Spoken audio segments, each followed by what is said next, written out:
First of all, I want to say how very sorry I am.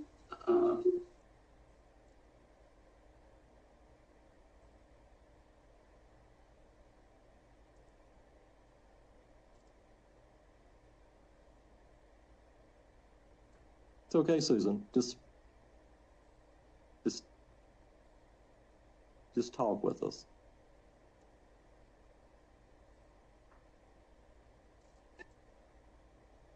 I know that what I did was horrible.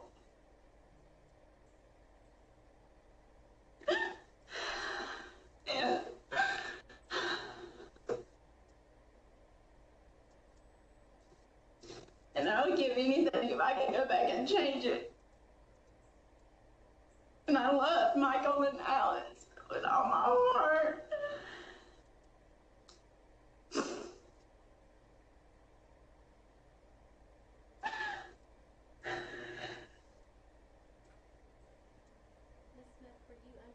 Influence of drugs or alcohol the night that you murdered your children?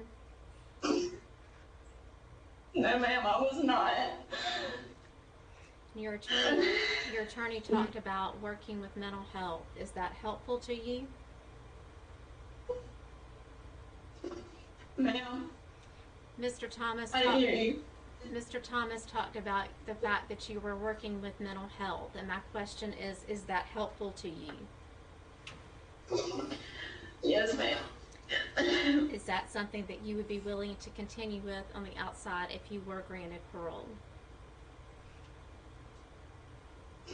Yes, ma'am.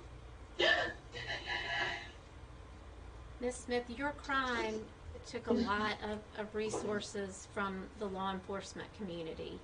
What, if anything, would you say to the folks who worked so hard to find your children if you had the opportunity to speak to them today? That I'm sorry that I put them through that. I really, really am. And I'm especially sorry to the drivers that had to find them. I wish I could take that back. I really do. I didn't lie to get away with it. I really didn't. I was just scared. I didn't know how I could tell the people that loved them that they would never see them again. I didn't know how I could tell David he couldn't see his sons again. And I'm sorry. I don't know. I know that's not enough. I know it's not, but I don't know. I know those just sound like words, but they come from my heart. They really do. Right. One of the things that we review is your institutional record, and you've had some infractions throughout the years, some involving the use of some narcotics. Do you have any issues with drugs or alcohol at this point? I don't. No, ma'am, I don't. And you had a recent disciplinary infraction just a few months ago. So why should this board think that if we grant you parole that you're going to go out and follow the rules and the laws of society if you do not follow the rules within the institution? Well, this last infraction, I was trusted the wrong person. This lady contacted me, and I trusted her. I thought she was going to do a documentary on mental health, and I really am not guilty of what they charged me with, and I have filed an appeal on that charge. And as far as your question, I've never been in trouble before, and the things that I have been found guilty of in here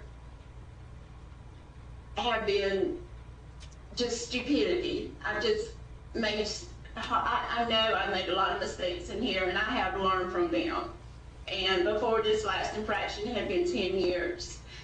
Because I grew up and I knew that I needed to stop making dumb decisions, and I did. I knew it was time to grow up and do the right thing. I just made a lot of some choices and mistakes in here. So I know I've learned from those mistakes. What do you feel is the most And I'm not important gonna thing do that that. you've learned while you've been incarcerated? Ma'am, What do you think is the most important thing that you have learned while you have been incarcerated? that that people are important, that forgiveness and love, that family is important, and that decisions we make not just affect us, they affect the people that we love, and not to take things or people for granted. All right. Is there anything else that you would like to tell us today that wasn't in your packet or that has not already been said? I would just like to say that I am a Christian, and God is a big part of my life, and I know He has forgiven me, and it is by His grace and mercy that, and I have a lot of faith, and I live by that every day. And I just ask that you show that same kind of mercy as well. And I guess, yeah, that's it. Thank you. Are there any other questions Okay, thank from the you. board?